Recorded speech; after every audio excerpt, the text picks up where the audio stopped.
जय महाराष्ट्र मित्रांनो, आपले स्वागत आहे माझ्या युट्यूब चॅनल मध्ये। आज आपण काही मजेदार जीके क्वेश्चन पाहणार आहोत। व्हिडिओला लाईक नाही केलं तरी चालेल, पण व्हिडिओ शेअर नक्की करा, खास करून तुमच्या व्हॉट्सअप ग्रुपला। सिमेंटचा शोध कोणत्या देशात लागला? तुमचे ऑप्शन आहे चीन देशात, नंबर 2 भारत देशात, नंबर 3 इंग्लंड देशात आणि नंबर 4 अमेरिका देशात।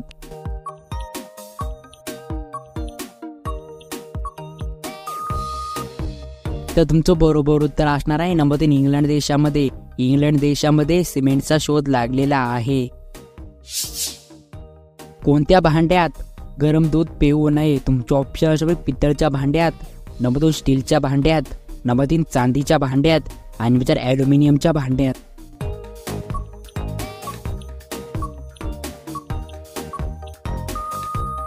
तर तुमचं बरोबर उत्तर असणार आहे नंबर 4 ॲल्युमिनियम।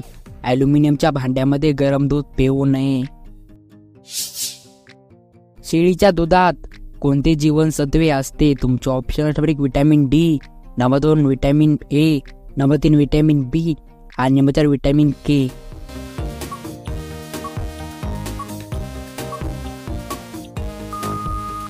तर तुमचं बरोबर उत्तर असणार आहे नंबर 3 विटॅमिन बी। शेळीच्या दुधामध्ये विटॅमिन बी असते।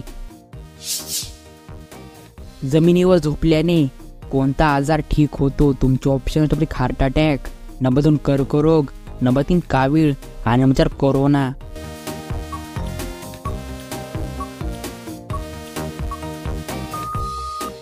तर तुमचं बरोबर उत्तर असणार आहे नंबर 1 हार्ट अटॅक। जमिनीवर झोपल्याने हार्ट अटॅक येण्याचा धोका खूप कमी होतो।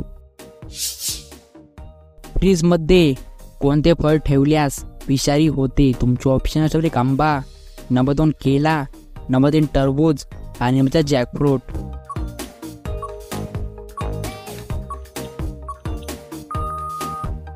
तर तुमचं बरोबर उत्तर असणार आहे नंबर 3 टरबूज। फ्रीज मध्ये टरबूज ठेवल्याने टरबूज विषारी होऊ शकते। शिळी चपातीने कोणता रोग नाहीसा होतो? तुमचे ऑप्शन आहे पायरिया, नंबर 2 साखर, नंबर 3 कर्करोग आणि नंबर 4 मधुमेह।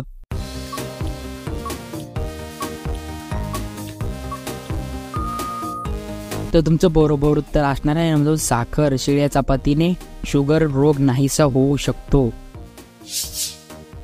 फ्रीज मधील पाणी पिल्यावर कोणता आजार होतो? तुमचे ऑप्शन आहे कॅन्सर, नंबर 2 बुखार, नंबर 3 कब्ज आणि नंबर 4 डोळ्याची रोशनी।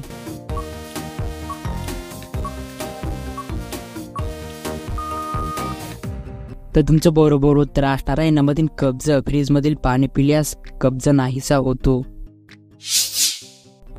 इंडिया गेट कोठे आहे? तुमचे ऑप्शन आहे दिल्ली, नंबर 2 आग्रा, नंबर 3 मुंबई आणि नंबर 4 राजस्थान।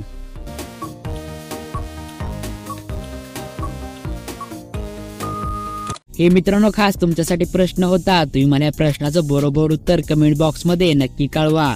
एक महत्वाची गोष्ट खास तुमच्यासाठी, सर्व प्रश्नाचे उत्तर एकदम बरोबर आहेत, पण एखाद्या प्रश्नाचं उत्तर माझ्याकडून चुकलं असेल तर मला कमेंट बॉक्स मध्ये नक्की कळवा।